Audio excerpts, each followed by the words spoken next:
All right, let's get right into it. We're going to tackle a massive question today. Why do so many YouTubers, especially those faceless automation channels that promise the world, just fail?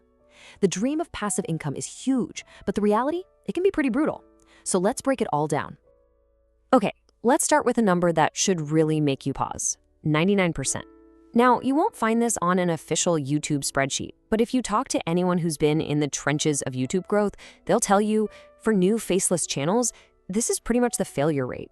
It's a shocking number, but figuring out why it's so high is your first step to beating those odds. And hey, if you're shooting for the stars, say 1 million subscribers, the odds get even crazier. We're talking less than 0.005% of channels ever get there. That is a 1 in 20,000 shot. So no, this isn't about getting lucky. The people who make it to the top are doing something fundamentally different. Which brings us to the big question, right? What is the secret sauce? What does that tiny 1% know that the other 99% just completely miss? Well, it's not some magic bullet. It's a mix of mindset and strategy. And that's exactly what we're going to unpack.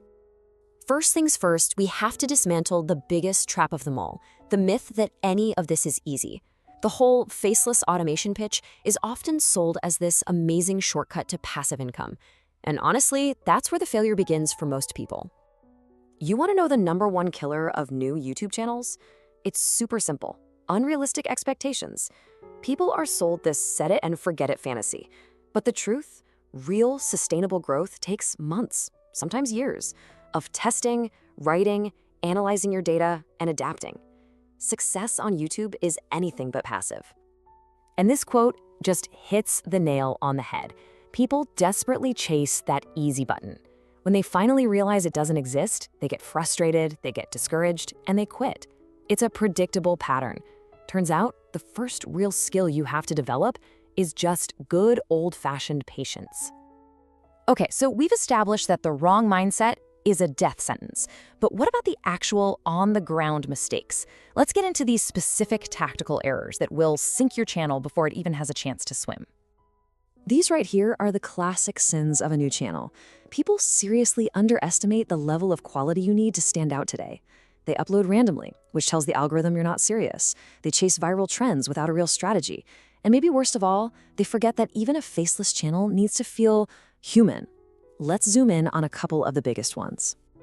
So let's talk about this one, because it is so tempting. You see a topic blowing up and you think, I gotta do that. But just copying what's popular without adding your own unique twist or bringing any real value to the table, that's a surefire recipe for getting lost in the noise. You just become another echo.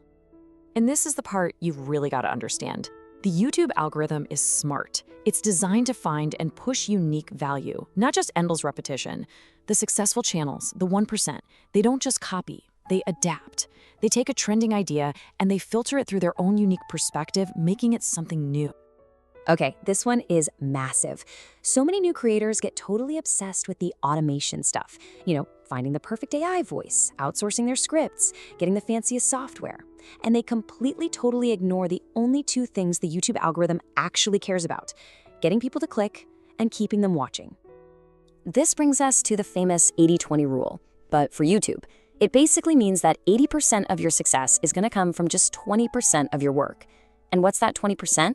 It's these 4 things: the video idea itself, the title, the thumbnail, and that all-important first 30 seconds.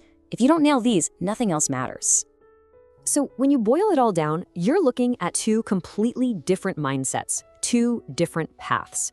The 99% path is all about shortcuts, expecting instant results, and giving up when it gets hard. The 1% path? That's about building a real strategy, playing the long game, and treating every single video, even the flops, as a chance to learn something. The real question is, which path are you on? All right, enough about all the problems. Let's shift gears and talk about the solution. How do you actually adopt that 1% mindset and build a channel that's built to last? Let's walk through a clear, actionable game plan. So, the framework itself is super simple, but don't let that fool you. This is powerful stuff. First, you have to truly accept that this is a marathon, not a sprint. Second, you become obsessed with mastering those fundamentals: idea, title, thumbnail, hook. Third, you show up consistently. And fourth, you're always learning, always adapting. I know, we're coming back to this again, but it is that important. Mastering the fundamentals means you live and breathe the 80-20 rule. Before you even think about outsourcing or fancy tools, you have to become an absolute pro at crafting amazing ideas, writing titles people can't resist clicking, and hooking them in those first 30 seconds.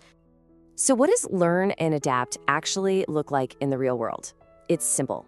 You take one new piece of advice, just one, and you apply it to your very next video. That's it. Small improvements add up big time. And it also means you can't be afraid to pivot.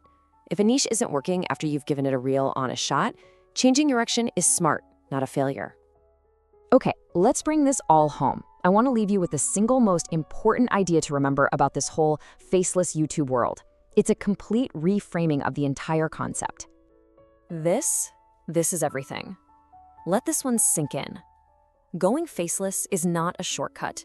It is not a get-out-of-jail-free card for doing the hard work of strategy and creativity and actually connecting with people. All it does is remove one excuse. I don't want to be on camera. The work is still there, waiting for you. And that really leads us to the final question, doesn't it? The one you have to ask yourself. Knowing there are no shortcuts, knowing it takes patience and strategy and a willingness to learn from your mistakes, are you actually ready to do the work it takes to join that 1%? The opportunity is absolutely real, but it sure isn't free.